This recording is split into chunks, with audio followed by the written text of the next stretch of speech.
the early hours of August 21st, 2013, rockets containing the chemical sarin were released onto the city of Ghouta, Syria. This attack resulted in the deaths of an estimated 1,500 people. Sarin belongs to a class of chemicals called nerve agents, which are lethal in amounts as small as 10 milligrams, which weighs less than a single grain of rice. Victims of these attacks will excessively salivate, tear, sweat, vomit, have difficulty breathing, experience muscle tremors, and seizures.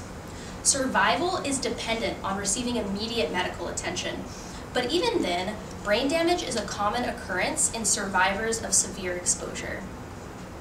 The goal of my project is to develop a drug to protect soldiers against nerve agent exposure. We plan to accomplish this by utilizing an enzyme everyone in the audience has in their blood called butyrylcholinesterase, or BCHE. Now, enzymes are like biological machines. They interact with specific chemicals and transform them. And interestingly, natural BCHE, in other words, native BCHE, can interact with nerve agent molecules, but that's where it gets stuck. And this natural interaction provides a little bit of protection, but it's not nearly efficient enough to be effective. And if you think about a machine, they don't perform their function one time, but over and over. Our goal is to engineer BCHE, in other words, to tinker with our machine so that it can both interact with and transform nerve agents.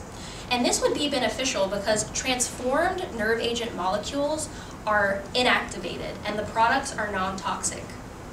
So instead of simply interacting with one nerve agent molecule, our engineered BCHE could inactivate and detoxify many nerve agent molecules.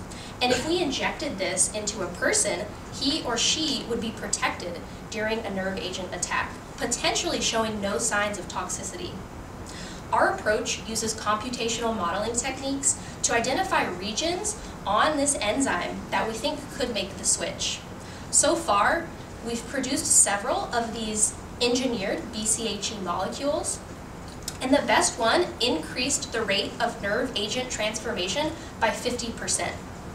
And while these data are interesting, we still have a lot of work to do before the rate of nerve agent transformation happens fast enough for our engineered enzyme to be effective at protecting soldiers. But ultimately, we hope to improve their ability to perform their jobs effectively during a chemical terrorism crisis.